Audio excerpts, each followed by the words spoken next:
It's time for your weekly shot of vitamin T. Good morning, Teresa Tomeo. Good morning. Buongiorno. How's everything back in the Midwest in Ohio?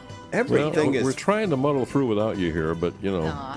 Yeah, I spoke to our bishop yesterday, and he said, oh, that's the way radio is supposed to happen. So nicely done, Teresa Tomeo. Right. You raised the bar for us. How fantastic. What a fantastic conversation with our own Bishop Thomas yesterday that you conducted. Yeah, He's tell us amazing. about that experience. Well, yeah, I've known him for a long time, as he indicated in the beginning of the interview, and he's just so down to earth and just such a real loving shepherd. I just think the world of him. You're very blessed to have him as your leader, which I'm sure you know. But we were trying to get him on the show since his beautiful letter, "The Body Reveals a Person: A Catholic Response to the Challenges of Gender Ideology," came out last month. But his schedule, of course, he's a bishop, he's very busy. And then I was going here, there, and everywhere, as I normally do. So we finally were able to get him. And I wanted him for the full hour because I didn't even get through all the questions I had. I read the document, and underlined and highlighted several aspects and several points in it. But I wanted him on just to really dive into this issue, because if you think about the whole situation with Charlie Kirk, it really is centering on one of the main issues being the gender ideology, because the question that was asked right before he was shot on September 10th was about trans shootings, trans mass shootings. And of course, we know the suspect, Tyler Robinson, who's now behind bars awaiting trial, who's been charged in the murder, was living with a man who identifies as a woman, and he claimed to his parents that Charlie was spreading hate about trans people and homosexuals. So that had a lot to do with the entire situation that we're still covering. So it just tied in so perfectly, God's timing, the fact that he was able to come on yesterday, right after, of course, the big memorial on Sunday night. I think, God's timing was perfect, and he did such a good job of it, bringing everything together for us. Well, and as you pointed out in your conversation with him, the timing of his document before all of this happened, it was so prophetic that was out there, and then could so not only easily be tied to everything that was going on, but be a point of ministry, a point of healing for people, as all people were experiencing this death and destruction and violence associated with the topic.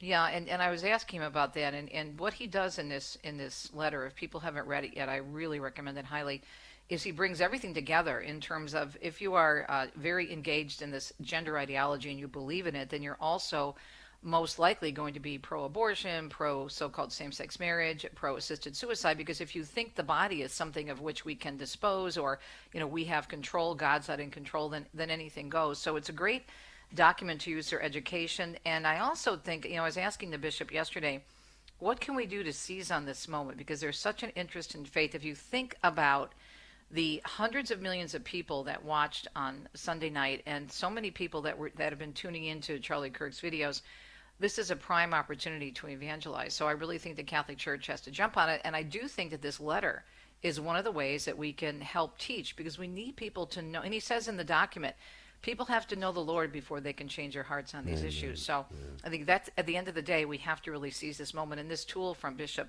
Thomas is a great way to do that. Well, and one of the things that we know about Bishop Thomas, as you said, you've known him for years, it's his heart he's revealing, Right. not some academic study, not even something just as a religious kind of, with a religious underpinning, but really he is exposing his heart to us. This is how he truly feels about the individual in front of him, with good information, with good encouragement, and a good understanding of your value before the Lord. There could be a shift. Well, there's an opening, obviously, in the letter where he appeals to the people who are struggling with gender dysphoria, with dysphoria, with the shepherd's heart, and reaching out to them. And at the end of the document, he does the same. But he also says in the depth of this beautiful letter that, because I love you, I want to give you the truth, which so many leaders, whether they're a pastor or a priest, unfortunately are afraid to do. But a true loving shepherd is going to do just that, give the truth in love. And again, this document is fantastic. People need to read it. Well, what do you think, Teresa? Are you? Well, one, I want to say this finally, and one thing has come from this. We finally understand the definition of indefinite. Indefinite is 6 days, according to ABC. Indefinite suspension ends up being 6 days for Jimmy Kimmel. I'm not sure. I didn't understand indefinite to be that before, but we see that corner being turned so quickly, and the punishment, quite frankly, being so light. Are we going to see an overall turn from a media perspective against some of this violence and the reaction that has been just blatant regarding the assassination of Charlie Kirk. Some of it has just been grotesque. Mm-hmm. Well, I think it's going to take time. As I said the last time we discussed this, I don't think there's going to be a huge paradigm shift, because at the end of the day, it's a bottom line for these companies. And in this case, ABC succumbed to a lot of pressure on the left, and they were threatening boycotts. But if you notice, and I'm going to be reporting this in my show next hour, Sinclair Broadcasting said not so fast. They're not going to air Kimmel's show tonight, and they're still waiting for that sincere apology and for him to make a donation to Turning Point, which I think we can, wait for the second coming of the Lord before Jimmy Kimmel does that, because he actually said that he was going to go back on Thursday before he was removed temporarily and double down and blame conservatives on the air for misconstruing what he said. Now, it was pretty clear. He said the kid was a mega Republican and the Republicans are trying to pin it on the liberals. I'm paraphrasing a little bit, but basically he said it was a Republican that did this. And that's a blatant lie, according to the family, according to the police, according to the prosecutors, even according to the suspect's own text that went back and forth between him and his partner. It was very clear where he was coming from in terms of his motive. So Jimmy Kimmel went on the air and blatantly lied, and then turned around and said he was going to dig in his heels the following day had he been on the air last Thursday, and double down and go after Republicans and conservatives again. So we'll see what he's going to do tonight and how long ABC puts up with this. Look, I'm so tired of people saying this is cancellation of free speech. This was a business decision because of pressure from Sinclair and Nexstar. His ratings have tanked over the last 10 years.